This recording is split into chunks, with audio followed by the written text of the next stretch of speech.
So diabetes is a disease in which the person does not make enough insulin to control their blood sugars, or the insulin that they make is not effective.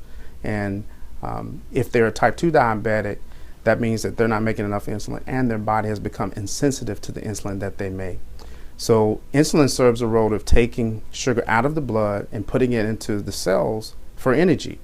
Well, without enough insulin, or if your insulin doesn't work correctly, that sugar is not pulled from the blood, and therefore those patients have elevated blood sugar levels.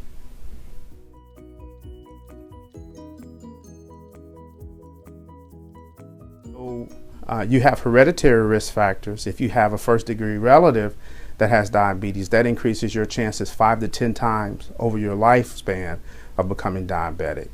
People who are inactive and overweight are at increased risk for diabetes.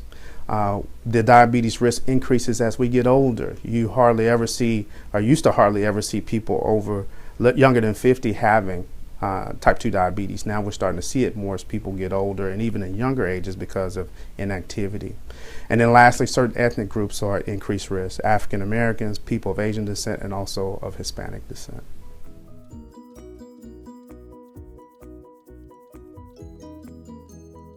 One of the main things that individuals can do to prevent themselves from becoming diabetic is, one, maintain a good weight and stay active. Inactivity and eating incorrectly leads to increased body weight, and that increases your chances for becoming diabetic. So I would say eat well, maintain a good body weight, and staying active.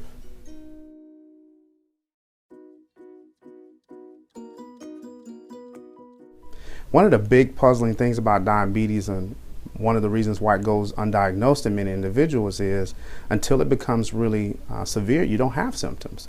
And so the majority of people who are diagnosed with diabetes every day don't have symptoms at all. They happen to go to the doctor, have a physical, or they got screened somewhere and their blood sugar levels were elevated. For those individuals who come in and they have really elevated blood sugars, or their diabetes has tipped over into where they become sugar toxic, those individuals may have blurred vision, they may be excessively thirsty, and they also may even be very fatigued, even losing weight as well as having blurred vision. So those are some of the symptoms when the diabetes is very poorly controlled, or the diabetes has presented itself as being very out of control.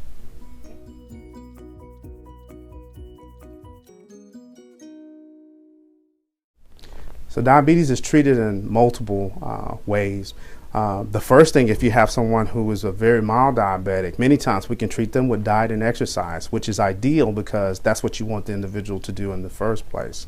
But we also have a myriad of medications that we use to treat diabetes. There are oral medicines that increase the amount of insulin that an individual secretes. There's medications we use that increases the body's sensitivity to its own insulin. And then for individuals who don't make insulin, we have the ability to give them insulin. Lastly, there's a newer class of drugs that we use that are injectables but are not insulin, that actually work to help the body to deal with blood sugar and manage it more like it did physiologically before they became diabetic, by managing the elevated sugars.